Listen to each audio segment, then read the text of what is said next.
अस्सलाम वालेकुम व्यूअर, मैं सरफराज भट्टी ते अज तुहानू विखाने तिल दिंदे लेबर वेखो बिल्कुल स्लो काम कर रही है बहुत ज्यादा।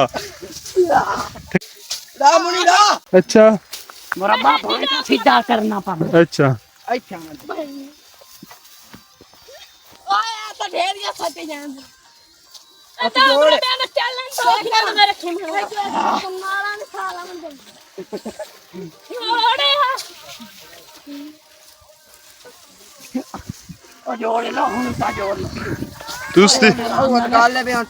तुसी ते इन्हां तिलां दियां लीरू लीरू कर दित्तियां ने।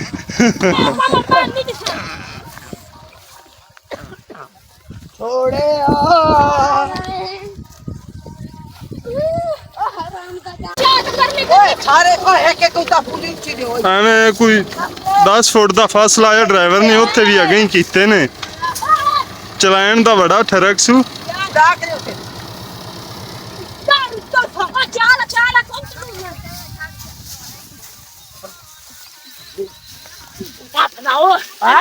क्योंकि ट्रैक्टर भी और लाया आंदा चेंज किया ट्रैक्टर भी आज थानू डिस्कां ते भी परफॉर्मेंस चेक कराने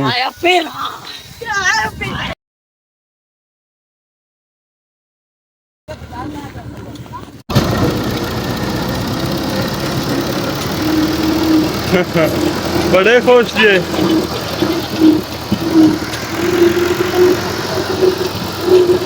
ट्रैक्टर खाले झुट काला मंडाया ते थोड़ा जा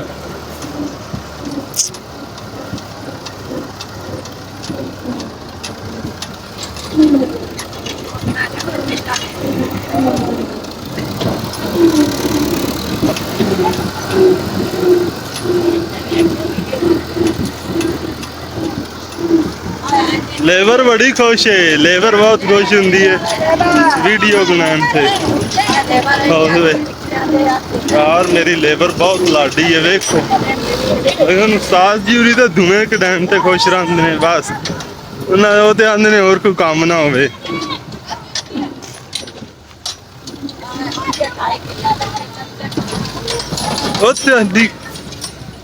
उस्ताद ने तो फड़ के गुट्टी भी थले डेग दी है तिलां दी।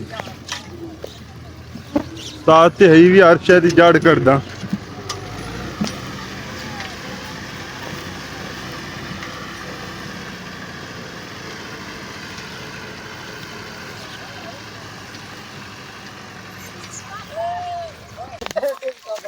नहीं नहीं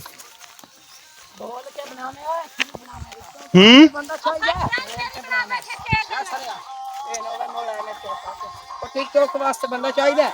नहीं नहीं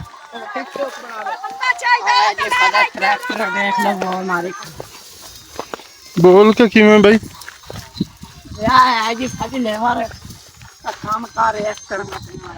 हाँ लेबर बड़ी सख्त है।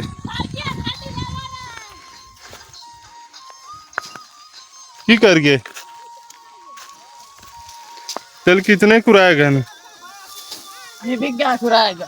अच्छा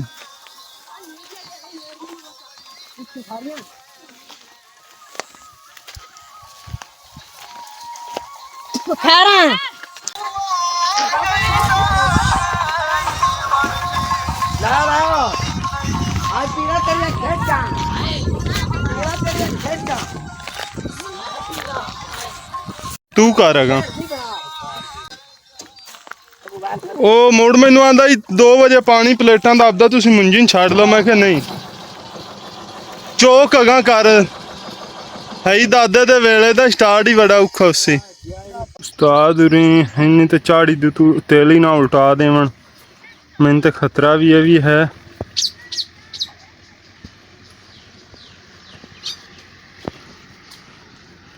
क्योंकि जज्बात उतों हाथ खले कर रही है।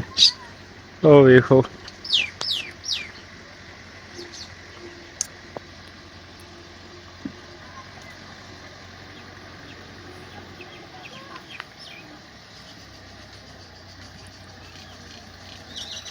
इस जगह तो 2 कनाली फारग ने इन्हां दे विच ना तिरपाल बिछाने पल्ला बिछा के ते फिर आपां इन्हां दे विच तिल रखांगे।